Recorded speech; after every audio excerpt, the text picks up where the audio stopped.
Hello and welcome to the Business Growth Accelerator, the very first episode of 2024. And I'm super excited to have my dual guest here today, Mr. Mike Schmidt and AJ Rivera from Agency Coach. I've had the pleasure of interacting with Mike and AJ over the past couple years, from meeting up at Funnel Hacking Live back in 2021 to going through a couple of their own programs for agency growth and building those out. And now I have the opportunity to pick their brain a little bit and figure out what it takes to build the agency of your dream. Mike, AJ, welcome to the show. Awesome. Brandon, thanks for having us, man. Excited to be here after all this time. Yeah, this is awesome. Appreciate you having us on here. Absolutely. So, Mike, AJ, let's let the audience know a little bit about yourself. I think there was a big milestone that happened from your core agency. What's going on there? Yeah, so started our agency in 2003 here in Tucson, Arizona. So we've just celebrated our 21st birthday. We had all intentions of throwing a 20th anniversary party, but we're just going too fast. So we decided we'll have a 21st birthday party and really ring it in. So we're really proud of that. Today, that agency runs without AJ and my daily involvement, which is also a huge milestone for us. It's run by our amazing leadership team. And, there's a lot of things you can do that people choose to do when they're not working in day to day in their business. Some people like pick up golf. All right. Some people, pick up some other hobby.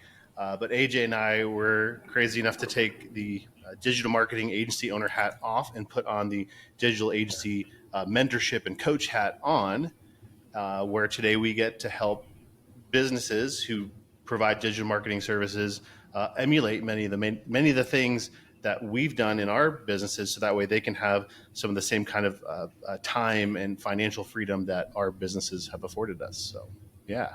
Gotcha. Yeah, 2023 is quite a long time. I think I was a junior in high school, just about to graduate. Actually, no, I was going into senior year. So yeah, I don't mean to age you guys, but mission accomplished. Yeah. Just kidding. I think it's like, when it comes to digital marketing or computers in general, like you can certainly call us the old dogs for sure. Like, we remember a time before there was YouTube and Facebook, when the agency started. What was the top search engine back then, AJ? Yahoo. Yeah. Yeah, Yahoo, something right? like that, right? Uh-huh. So Yahoo and Ask Jeeves. Right, Yeah. Totally. Yeah, Ask Jeeves, Alta Vista, all those things, right? So, like, it's fair. It's fair, Brandon. We are the old dudes when it comes to this stuff. Right now, I'm still just trying to figure out TikTok and all that stuff. So. You and me both, brother.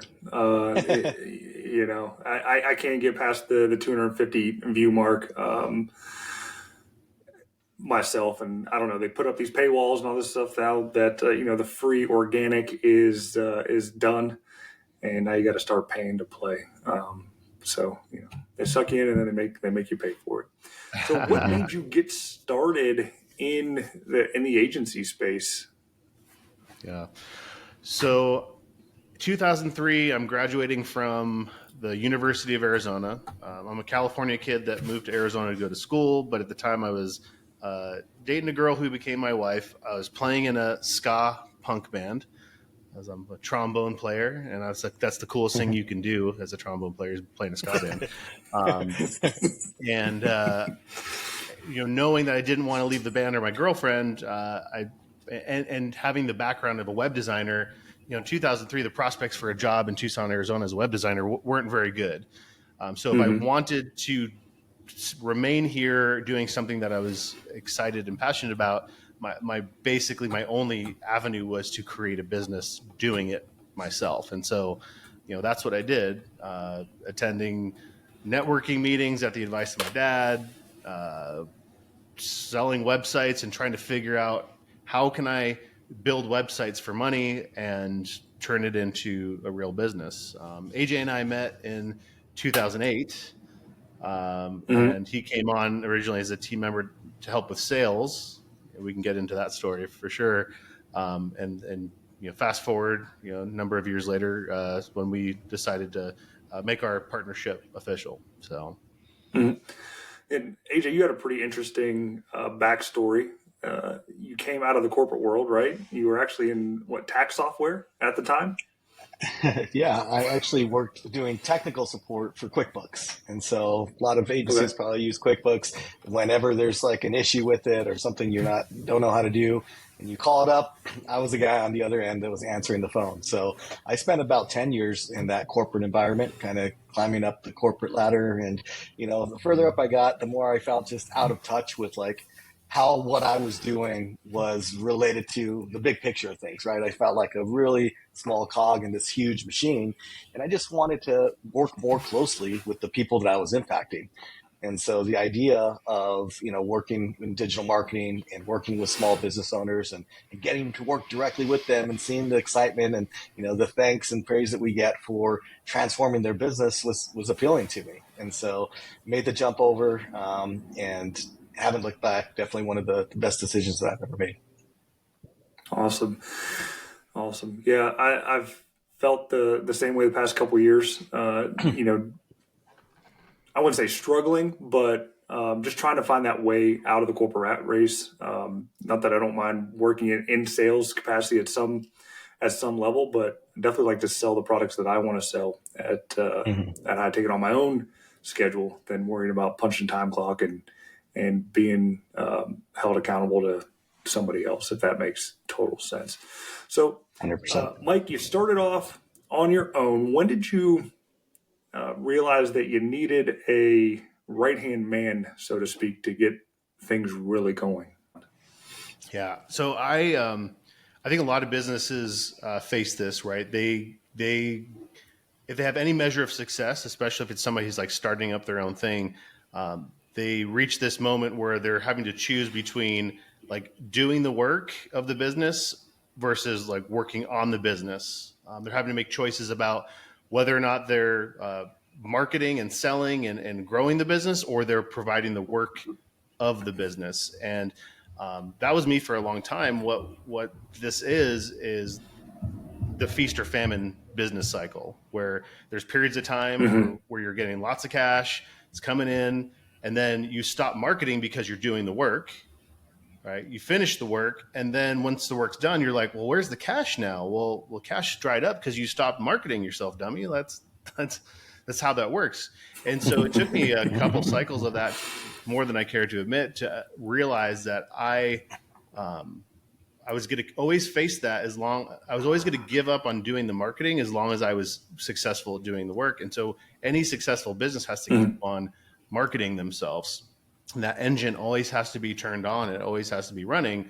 Otherwise you will stop growing and stunt your growth. And so I was working with a business coach at the time, and he said to me, Mike, he's like, you could sell the work. You're selling the work and you're doing the work. It's like, have you considered which one you should really be focused in on and which one you might want to give up? And like, I'll tell you what, I didn't get into business to sell. Like that was like the side effect. That was like the thing that I had to do if I wanted to deliver the work. And my heart was in doing the work. Like I got in this because I love building websites and I love marketing and I love like helping people and businesses create that in their businesses. But I kind of knew what he was getting at. It was like I had to choose one. And the thing is that I knew beyond a shadow of a doubt that if I were to hire someone to do the work, like I could keep an eye, out of the corner of my eye, I could watch them and know that they were doing their job or not, right? Because I knew the production side so well. But the thing I didn't know so well was sales. Like I didn't know how to hire a salesperson that could come in and sell for me. I was just kind of winging it. I was doing it. And I was kind of like nervous to give my business coach the answer because I was like, I feel like I should probably hold on to sales and hire someone to do the work. And he's like, yeah, Mike, that's probably what I'm thinking too. And so that's what I did is I held on to the sales responsibilities and I found someone to come in to help with project management and doing the day-to-day work. And I was glad I did, because it was true. I could keep my eye on this person and know whether or not they were doing their work, and I could jump in and help if I needed to. And what that did is that allowed me to then focus in on doing this sales activity, which, like I said before, I wasn't born a salesperson, but I was figuring it out. And what I came to learn is that I actually really enjoyed sales, but the reason I didn't like it is because I didn't know how to do it. And so it was probably a good 3 or 4 years in the business doing it all myself before I had that realization. It's like, I need more than just me. And truthfully, I needed that probably a year and a half into the business, but I really went through that feast or famine cycle for far too long before I admitted to myself. And so the advice that I got from this coach about identifying that was one piece, but the other part was because I had a huge fear of hiring someone else in my business, because up until then it was just me. It's like, if I didn't make any money, well, I didn't get paid. Well, if I hired someone else and we didn't make any money, well, then now it's not just me on there. And so I had to work through how that was going to work, and fortunately it worked out. Yeah.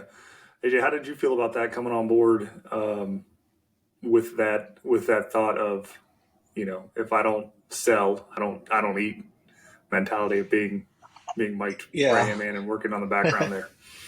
There's definitely a lot of pressure with that, but I will tell you that Mike kind of tricked me into taking a sales position. So when I was working at Intuit, I just saw an ad for what he called a web strategist, right? And it was all about just providing people with strategy on their website. And at the time, I had kind of, again, moved out of tech support in QuickBooks, and I was managing the online communities for like QuickBooks, TurboTax, and Quicken, and learned a lot about digital marketing and web strategy. And I'm like, geez, I could give people advice on that all day, right? And so I applied for it. Come to find that really what it was meeting with clients that he had already sold to, providing them with recommendations or where I saw that there was gaps or things that they could be doing different, and then proposing that we do those things, right? Which is sales, right? Like when it's a consultative sales approach. And I just think at the time, my mindset about what sales was like being super sleazy and trying to trick somebody into doing something and being really pushy about them taking action. And so, the way that we were selling was much different than that. And, it's what we teach now is that, we shouldn't really be doing sales at all, right? Like, we're just educating clients on what's important. We're evaluating their situation, and then we're providing recommendations on how we think they can help, right? And so the process is what does the selling. And so that was a big breakthrough that Mike and I had.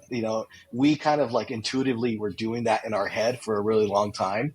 And it wasn't until we like broke down that process into a repeatable set of steps that anybody could follow that we started realizing that we could hire a team under us to handle some of the sales and do those things as well. And then, of course, we've gone on to teach lots and lots of agency owners around the world to use that same approach. So I'm glad that Mike tricked me. It all worked out in the end. I don't have anything against sales anymore. I think sales is amazing. I think sales is service. You don't have a business if you don't have sales that are going on. And so I pride myself on being able to tackle that. But yeah, I think the other side of your question was just the pressure around that.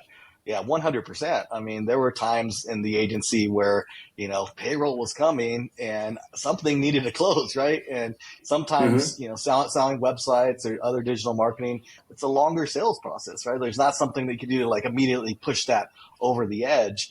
And that led to another big breakthrough for Mike and I, which was realizing that recurring revenue was the key and eliminating all that pressure, right? Because for a long, long time, I was out there hunting big whales. I was out there trying to sell these, huge websites that was going to put a lot of cash in our pocket, but do it that one time. And guess what? Then you got to go find another one. Then you got to go find another one. Then you got to go find another one, right? And so we started realizing that, when we ran a report for like our top customers over like the past few years, the ones that were at the top were the people that were paying us monthly during that whole time. The $1,000 a month, the $1,500 a month. It wasn't the $100,000 website that I sold. They were barely in the top 20, So that was really key in relieving some of that pressure, relieving some of that stress, because once we realized that, we put all our focus on building recurring revenue. And then I can go into a month not worried about payroll. Payroll's covered, expenses are covered, we're putting money in our pocket. I don't need another new sale in order to make that happen. And once we did that, that's what started really giving us the confidence to be able to eventually step out of the agency and know that it was going to be stable and continue to grow. Nice. Yeah, that was actually going to be in my kind of a follow-up question to that, and you led right into it. That reoccurring revenue is such a key factor to any business that's out there. We all three follow, the same. I don't know if I want to call him a guru, but Russell Brunson, and he preaches that. Without reoccurring revenue, you don't have a business. As well as not having a list, you don't have a business. But those two things combined gives you, pretty much a super business, and you can weather all the storms that are coming your way. So speaking of storms, we had a pretty big one a couple years ago that kind of shook up every industry as a whole, especially in the marketing space. A lot of people pulled back. How did you guys manage to get through that deal and then move into what you're really getting into now, and that's coaching and teaching other up and coming agency owners? Yeah, we, I'm not going to lie, we were pretty scared at first, right? I think like a lot of people were, we had our clients calling us up and saying, hey guys, we don't know which way the world is headed right now, but it sure seems like the right thing to do is just maybe slow down and pause and reevaluate. So we were nervous going into the pandemic that things were going to drastically change for us. But I'll tell you, it really turned into one of the best opportunities for us. And I'll tell you what, I think that opportunity still exists for agencies out there if they're willing to understand the lessons that we learned from that period of time.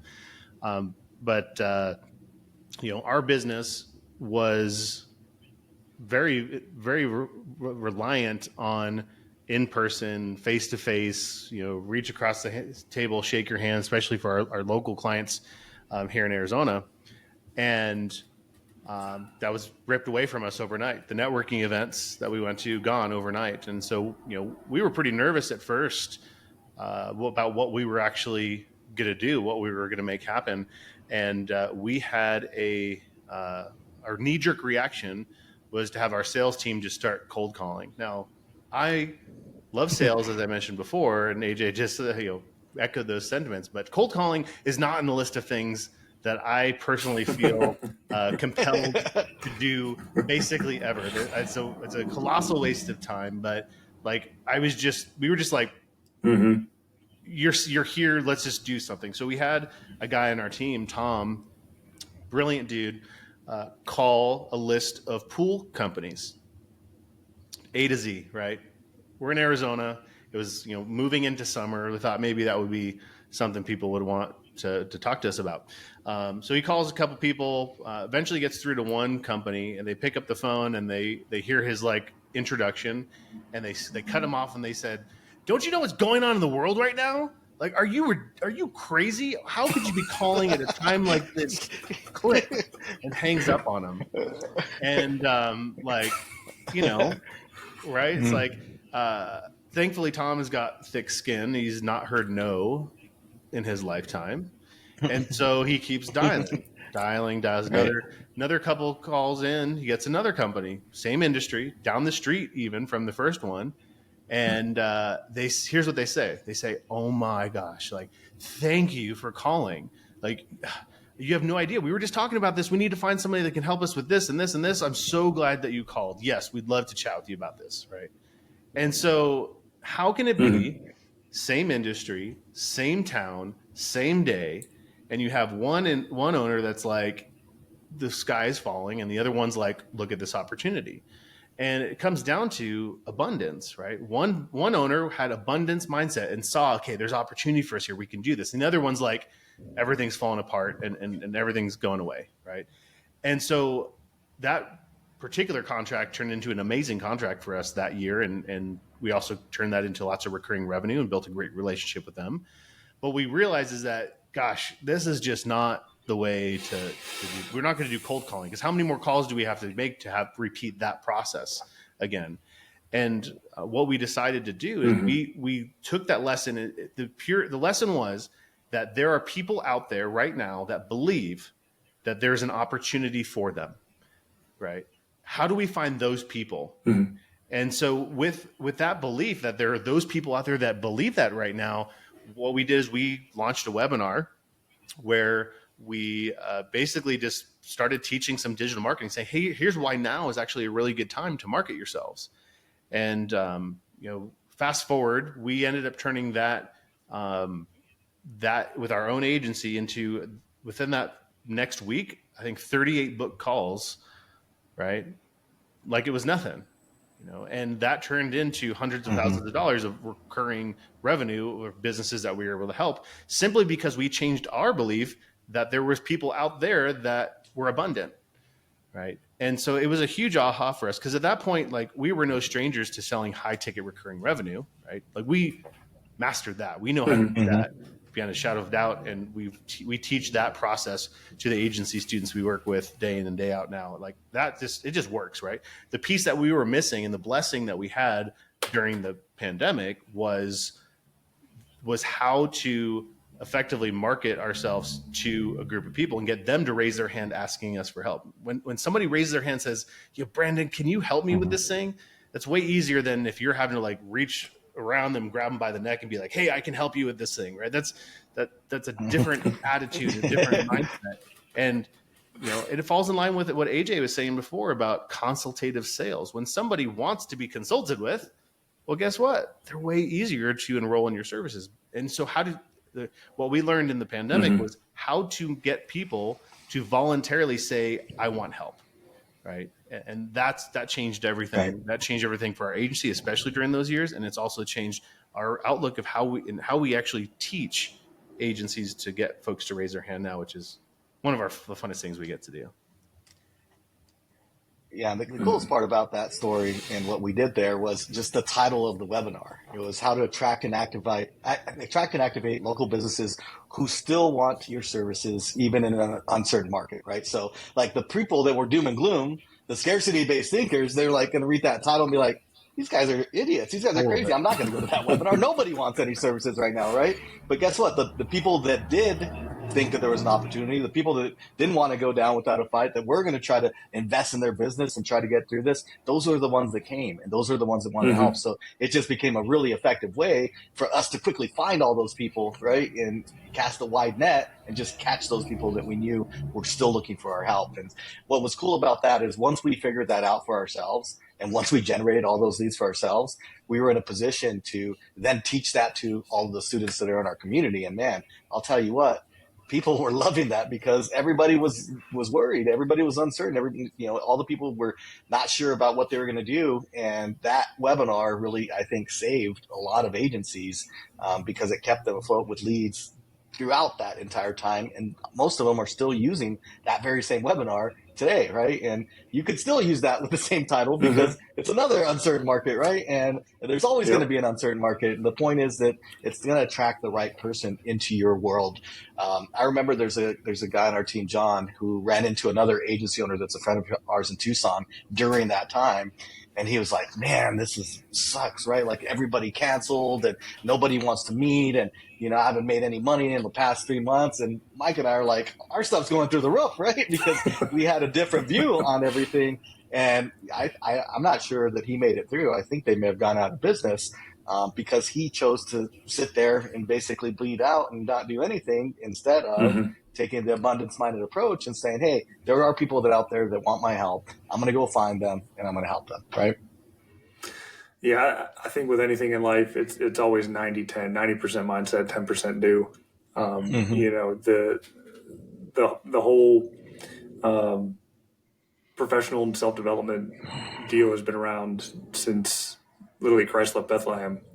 And those that have been positive through the toughest times usually wind up better off in the end.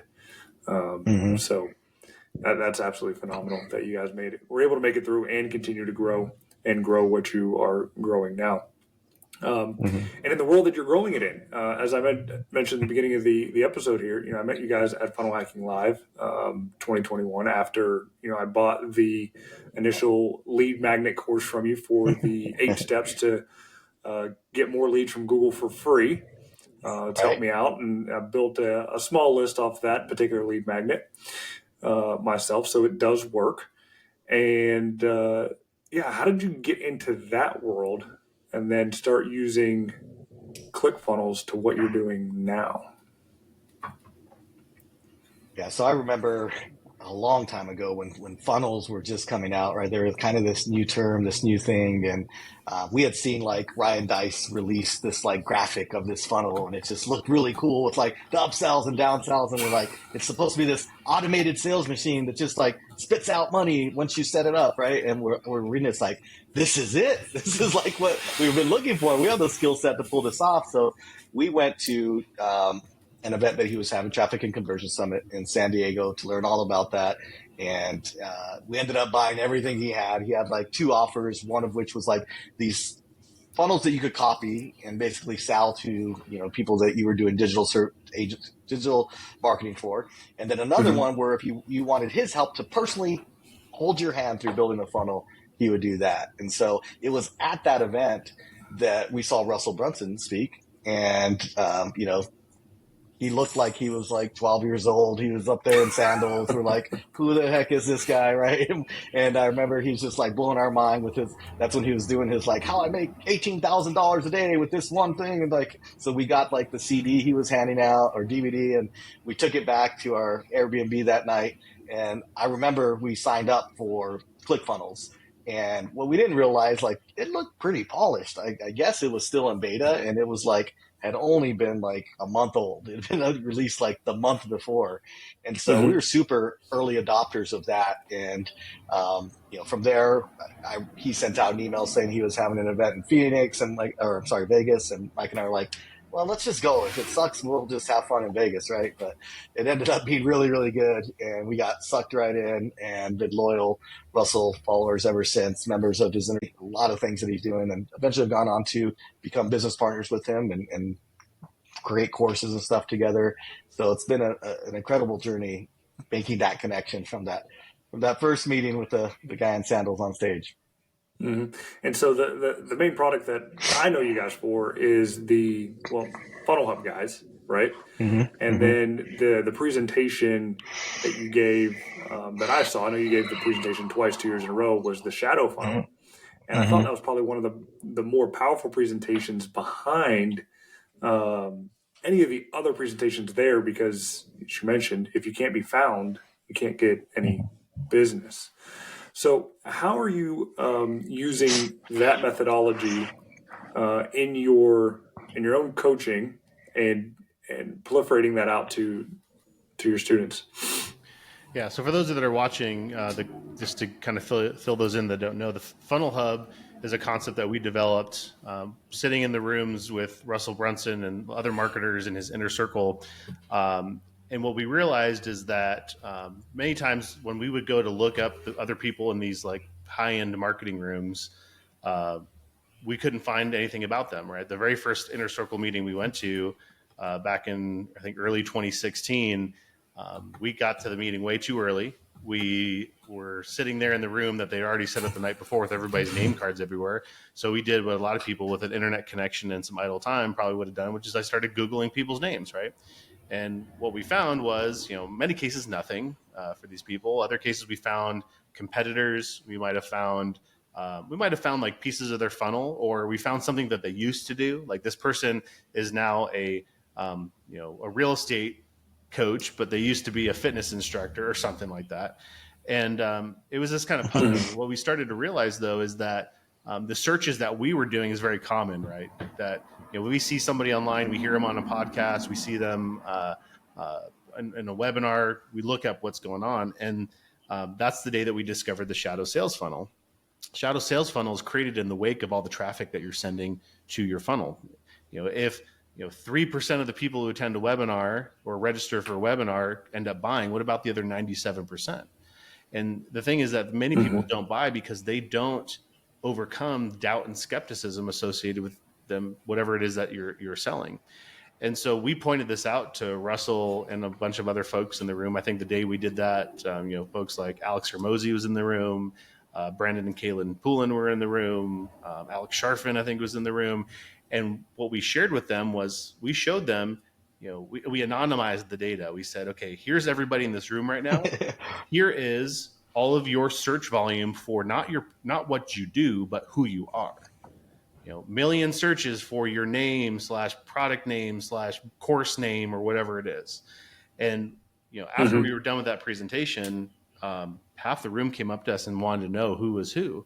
And what we pointed out to them that day was this key thing. Just because a funnel is the number one way to turn a lead into a customer, right, doesn't mean that a website is not a part of the buying journey, right?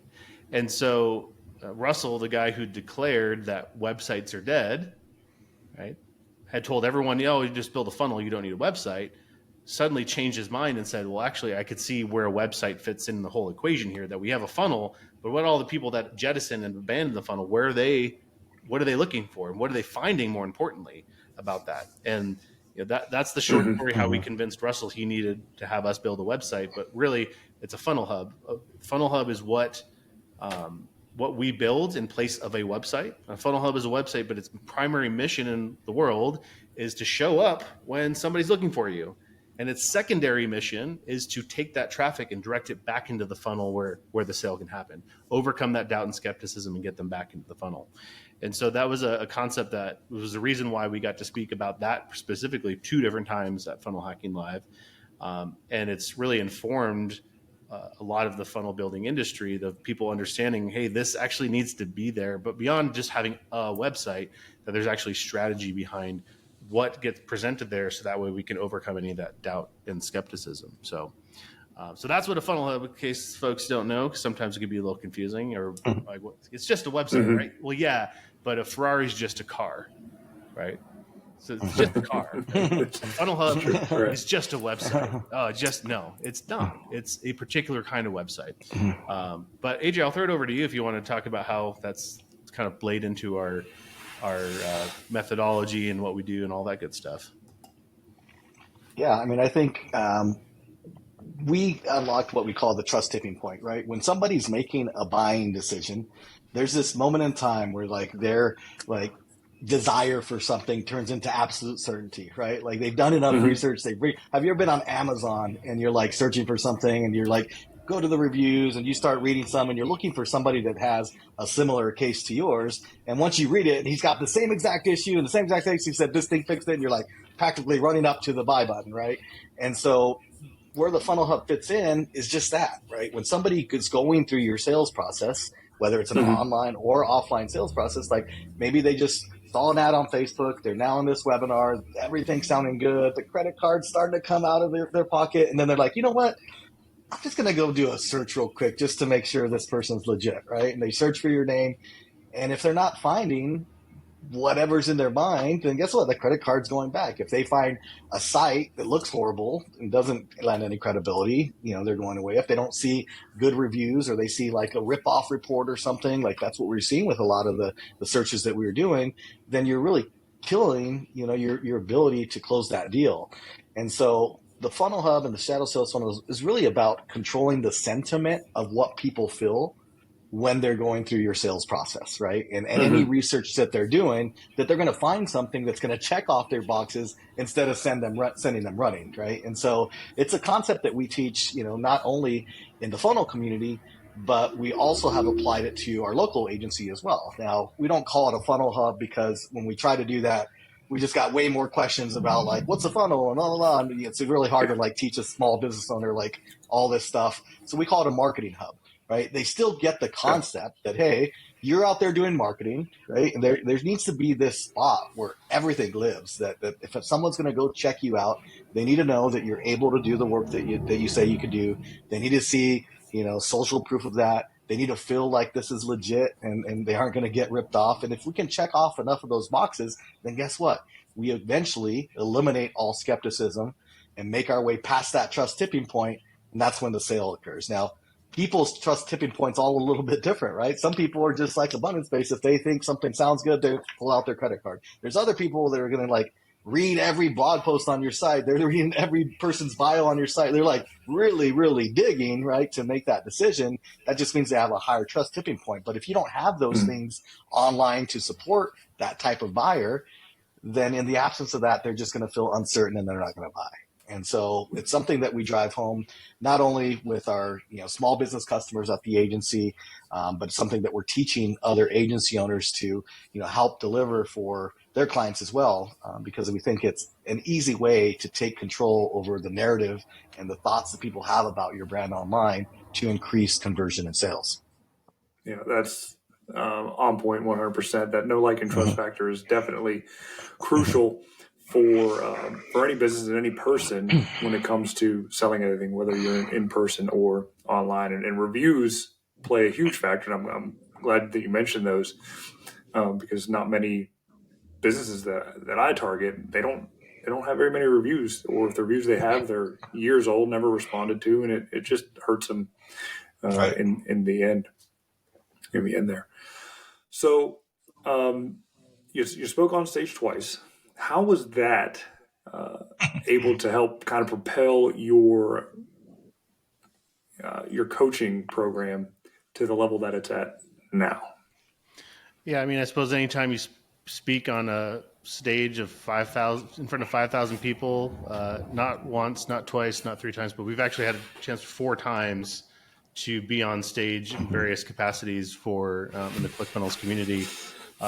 That certainly has kind of elevated our status to the community, and I think it's also been a recognition of the impact that we've been able to make with our tools. So it's really just helped to amplify the awareness of what we're doing and let some credibility. And it's opened up the opportunity for us, as AJ mentioned before, to work directly and partner with Russell on bringing this Funnel Hub concept into ClickFunnels 2.0, which has been great. So it's had a really positive impact on our coaching business, because there's a lot of agencies that not only want to offer Funnel Hub to their clients, because it's not only is it a great solution, but it's also a very profitable thing to do.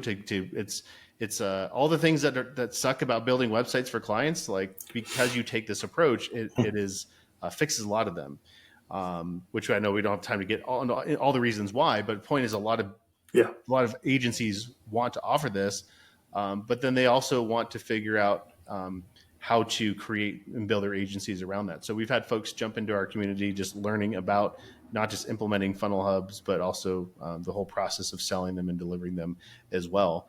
And just as a side note, we created a course called Funnel Hub Launchpad, which we did with Russell, and we co-created this course together to teach people about the whole concept. So that's also been a really cool side effect.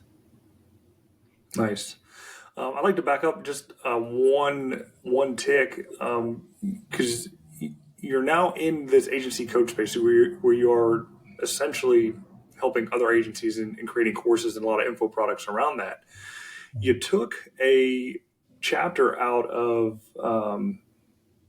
Dr. Ben Hardy's book, 10X is better than 2X, and you put a key person in place to allow you to do that. How was that transition of hiring an actual CEO for for AnchorWave helped you in doing what you do now on the info product and coaching side?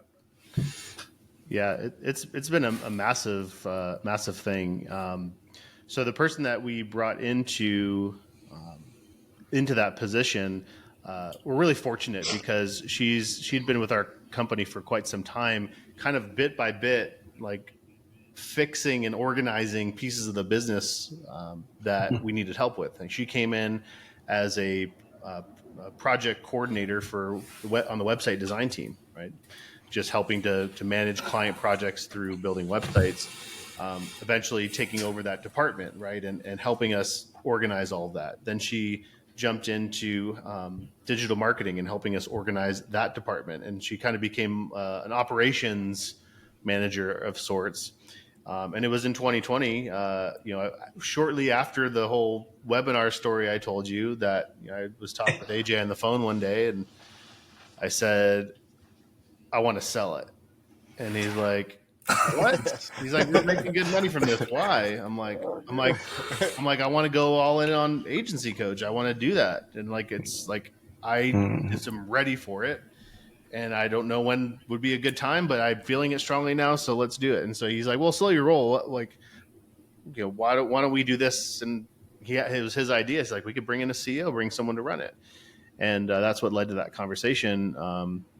And just as a funny side story, when we had the conversation with Lily, who's our CEO, we had lunch. We talked to her about this over lunch. And the name of the restaurant that we went to is called Risky Business, which I just think is always funny that's where we chose to have this business conversation. So yeah, it was awesome. We and it's under their leadership that the business has continued to grow, and it's under this operating system that we created that's been amazing. Are you guys there? Yeah, that's so true. And then we recently just took her to lunch at Risky Business again, and she's like, "What's happening now?" we're like, we want you to take over agent coach. Just kidding. But she was super shocked when we brought her in and when we said that. I don't think she was prepared for that at all, but it felt like the right time. I mean, going back to that's during COVID, we everybody was at home. When we were in the office, of course, there were constantly people knocking on our door and had questions and wanted, what do we do with this? How do we do this? And it seemed like when everybody went away, like we weren't getting calls, right? Like they were going to Lily or they were going to Jill on our team. There were other members of our leadership team. And Mike and I weren't really being tapped on very much. And so, that's when we first started thinking maybe this is ready for us to kind of step out of it. Like we had taken off all of the hats that were really associated with running it. Like, of course, we were coming up with new stuff to sell or coming up with different campaigns, but it's like, I think we are in a place where this thing's running like a machine, right? And because those processes were in place, we felt super comfortable stepping both feet out and focusing on agency coach, where we knew that we could just have a bigger impact on the world,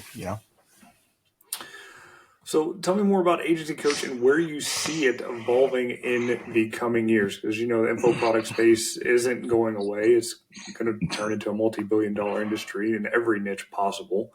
So where do you see your guys' courses and coaching fitting in and all that? Yeah, it was a couple of years ago.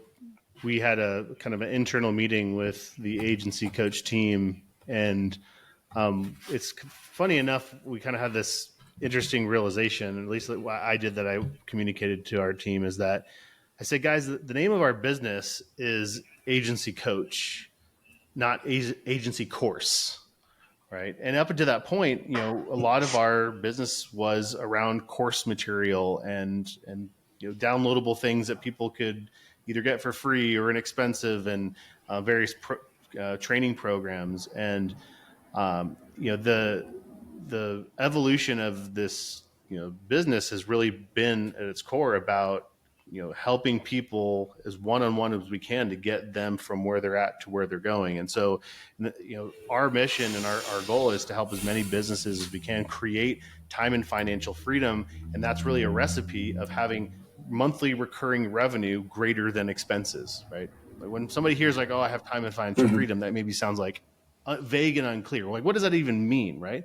Well, very simple, right? If your monthly recurring revenue means the contracted auto bill credit cards that you have with contracts with your clients, if the amount that adds up to is greater than what it costs to pay all your software bills and pay your team members and pay yourself, right? If it's greater than that, then you have a business that has financial freedom, right?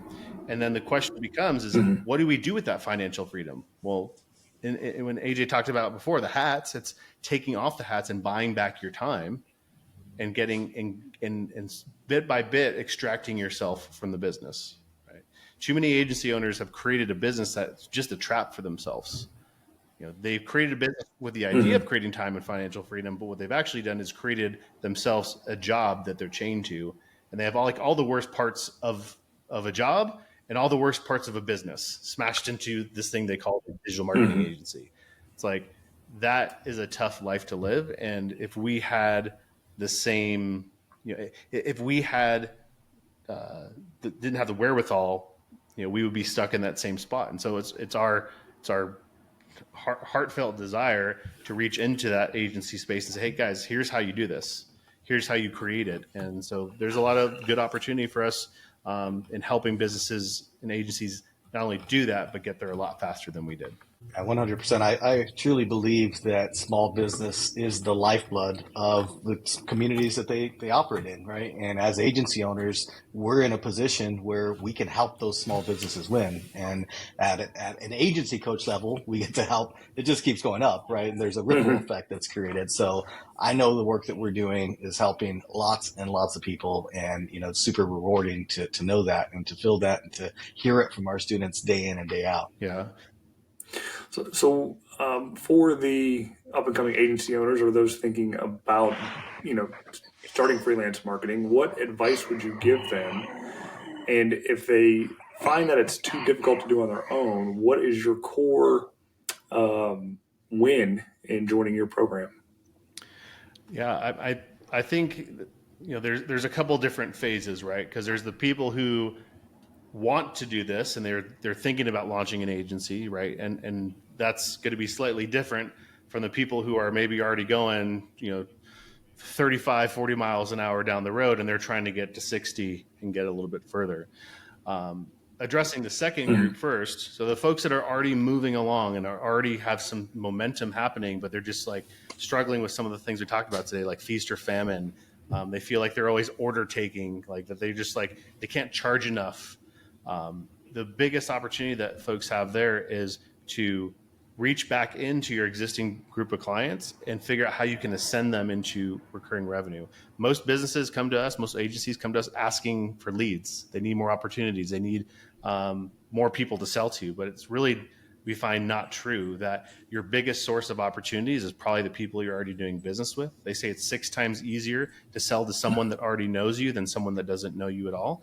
You want to know why AJ and I are like best buds and business partners now? Because by accident, not by any like foresight of my own, I kind of knew that. And I asked him to come in as a web strategist and said, AJ, come in, call our existing clients, tell them we've been thinking about them, ask them if there's anything new going on in their business and invite them in to see if we can help them with some more stuff. Right. And that turned into new business. Right. So the business that's going from, they say that what got you here won't get you there.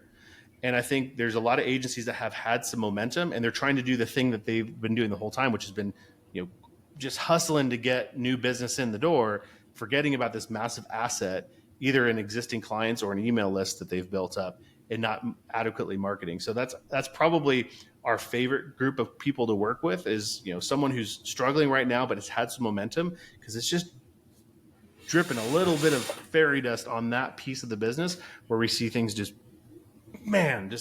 catapult, right? They're struggling before and now they just closed a $30,000 contract. They're struggling before and now they're bringing in enough revenue to start handing off the business and hand off aspects of the business to a team member that they might want to help with, right? And so that's probably the biggest area. The business, that's the agency that's just starting out. I mean, gosh, some of the stuff we do in our programs, I wish I would have had that kind of shortcut starting out. Simply because it's so much easier to not have the bad habits at the beginning compared to the bad habits that get developed out of stress, anxiety of creating a business that has to succeed in order for you to quit your job or something like that. Yeah, I would say even though I'm a couple years into that, still kind of on that border cusp of the first to second. I've had some clients, come in and leave. Just going now on an anniversary of one of my clients out in California that I'm doing something very, very, very small for that really takes none of my time at all. I just picked up another very small one for, a very tiny website just to try to help him out. I don't know if I can help him based on what he has to invest, but I'm going to give it my all just so I can get a case study so I can get those bigger fish, So I've appreciated everything you guys have done, from the Facebook group itself to the, the info products that you have that I have been able to afford. And, eventually I'll get up there to that business coach level because I know I need it. It's just when the opportunity is there to afford it is there, because you got to be smart about the money. And that's one thing that I can say about my journey is, if I would have known everything I know now, I would have spent my initial seed funding totally different. When it comes to building a business, I would have not bought all the tech up front. I would have just hired the coach that told me what to do, how to do it, when to do it, and then gone from there. So if I could give any piece of advice, my piece of advice is don't buy the tech. Go find a client first, and then buy help to get it fulfilled after the fact. If I could add one more thing on that, we're discussing. It's the focus on recurring revenue. Like, if you want to simplify everything we just said, it's focus on that. Like, have you ever looked at your bank statement and you saw, like, how did I spend that much money? And then you go look at each individual line, and you're like, there's no way that adds up to that. Well, sure enough, like, the bank's not dumb. Their computers added it up correctly, right? We've all been there. Right? But the cool thing about recurring revenue is it works the opposite way as well. That it doesn't take a lot of clients, and it doesn't take a lot of clients paying a lot of money for it to make a significant and meaningful impact in your business. You have a client paying a couple $100 a month here, another client paying $1,000 a month there, and then this one's paying another couple $100 a month there, and then this one's paying $2,500 a month. It starts to add up, and before you know it, like, you've got some legitimate recurring revenue, and like, just like that feeling of the bank statement, like, how does it add up to that? It'll feel the opposite. You're like, how did it add up to that? That's amazing. And so monthly recurring revenue in every sale and everything that you're focusing on, building and building and building and building and retaining and retaining and retaining. Like, that's the key from a business who's just starting out. And in fact, I think it's almost easier for a new business because there's maybe not the demands on their revenue to make it happen. If you have an existing job or something else that you're trying to leave, like, that's your recurring revenue there, right? And all we got to do is build your agency recurring revenue up to the point where you're making the same, or at least, as your business. And then you can jettison the full-time job, and then you can continue to stack that up. And suddenly now you're in control of your own destiny. And that's all because of recurring revenue. And if there's one thing that I can tag to that is, as you're building this, and what I've learned, because I initially got into this whole digital thing just to be an affiliate marketer, right? But as I was learning this thing that you needed to learn to market, I was like, why not just do it for other people and make more money and multiply it than just trying to sell one product? You can sell that one product to a bunch of people and then tie it into another service. So something to consider as well. So we were talking before we were getting on that you actually had a gift for those that made it this far into the episode and want to learn more about Agency Coach. And what do you have for them? Well, if you head over to agencycoach.com/bizgrowth, what we've done is we put together what we call our digital agency momentum kit, which has basically like a bunch of shortcuts, proposals, and a lot of really cool things that is going to help an agency go from, if you're going 0 miles per hour, this is going to help you go like 10, 15, 20 miles an hour. If you're going 25, 30 miles an hour, it's going to help you go to that next level. So that's all for free for folks that want to jump in there as a gift to your listeners, and hope you guys really like it. It's some of our really impactful stuff. Awesome. Well, we appreciate that. All that information will be in the show notes in the description below, with all the links to everything we've talked about today. If you want to learn more about Mike, AJ, and Agency Coach, where can they find you at online? You can head over to agencycoach.com. You can also follow me at Mr. Mike Schmidt on Instagram, and recently on TikTok. So I'm going through a 30-day. I have to go on there every day for 30 days. And if I miss a day, I got to eat a can of dog food. So you're not going to see me do that. Be sure to check out at Mr. Mike Schmidt on either Instagram or TikTok. Awesome. We'll be sure to check out all those socials and your 30-day journey on TikTok. Mike, AJ, it's been an absolute pleasure. Thank you for coming on to the Business Growth Accelerator. I hope to have you on again if anything else new pops up in your world and you want to get it out there. I hope you've enjoyed yourself, and here's to everybody's success in 2024. Awesome. Thanks, Brandon. Heck yeah, man. Thanks so much for having us. Super fun. We'll catch you. And take care.